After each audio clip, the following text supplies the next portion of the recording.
Tate Taylor just beat an Olympic champion, and he's still in high school. No pro contract, no college season yet, just an 18-year-old who walked onto the same track as the world's fastest men and left them behind. What he did next broke a record that stood for over a decade, and it's not even the craziest part of his year. Picture this: Hayward Field, Oregon, one of the biggest track meets on the planet, the Prefontaine Classic. Real Olympic medalists are in this race, men who get paid to run fast for a living, standing on some of the biggest stages in the sport. And then there's Tate Taylor, a high school senior from San Antonio, Texas. He lines up next to Letsile Tebogo, the reigning Olympic champion in the 200 meters. Also in the field, Makanakaisha Charamba, one of the fastest 200-meter runners in the world this year. The gun goes off, and by the finish line, it's Taylor crossing first. Not Tebogo, not Charamba. Taylor, his time? 19.75 seconds. Into a headwind. That's a brand new high school national record, smashing a mark that had stood since Noah Lyles set it back in 2016 at the Olympic trials. Let that sink in for a second. A teenager just beat a reigning Olympic champion on a Diamond League stage in a headwind while still in high school. Tebogo crossed in 19.93. Taylor beat him by nearly 0.2 of a second. Afterward, Taylor said the first thing that crossed his mind when he saw the clock was simple gratitude. He wasn't even chasing the win. He was chasing a personal best. He got both, but here's the wild part. This wasn't even a surprise by this point in his season. Just a month earlier, at a meet in Texas, Taylor became the first high school athlete in history to run the 200 meters in under 20 seconds. He clocked 19.97, finishing second to a professional field. Before that, back in April, he ran 20.5 at a meet in Florida, which had already broken Lyles' old national record of 20.9. So, in one single season, Taylor broke the same national record 3 separate times. Most sprinters chase one record their whole career.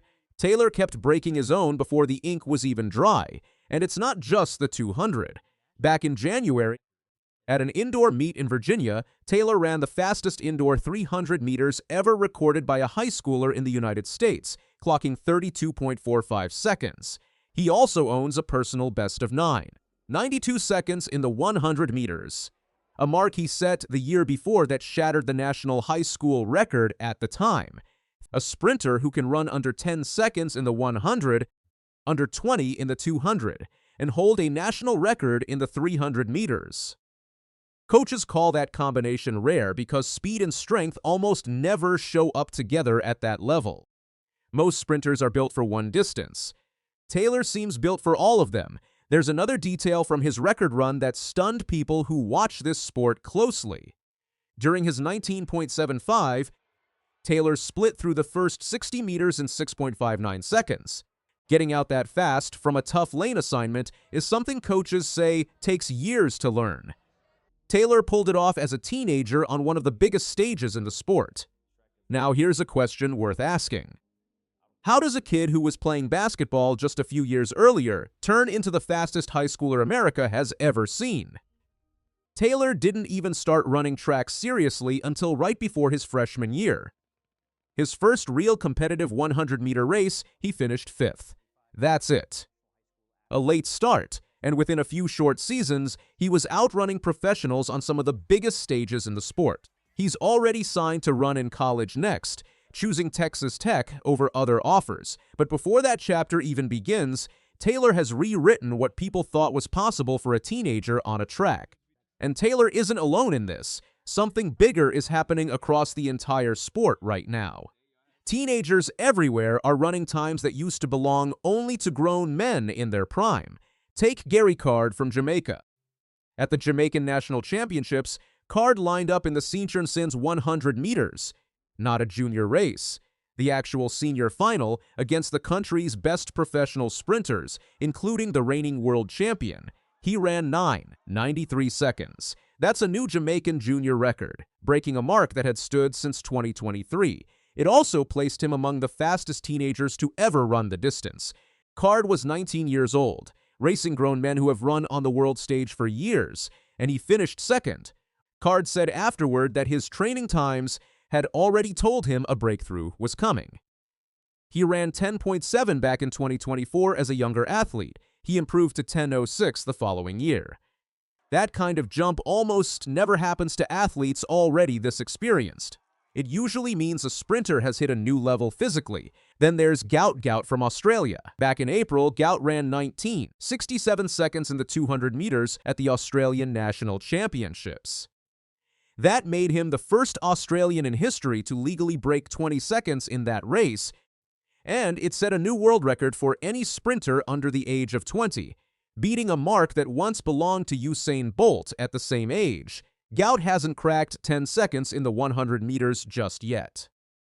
His fastest time this season sits at 10.18 flat, run back in February. But the way his season has gone, breaking that barrier looks like it's only a matter of time. He's already shown he can win major titles without needing his fastest time. What makes Gout's story stand out is how fast his own progress has come.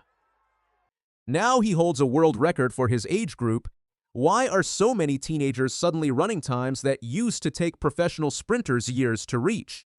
Track and field has changed. Training methods are sharper than they used to be. Young athletes get more exposure to elite competition earlier than ever before. They're racing against professionals while still in high school, which used to be almost unheard of. That kind of exposure builds confidence fast, and confidence on a track translates directly into speed. Just a few years back, running under 10 seconds in the 100 meters as a teenager was seen as nearly impossible. Trayvon Bromell was the first junior in history to do it, running 9.97 at the NCAA championships back in 2014. Now it's becoming almost routine.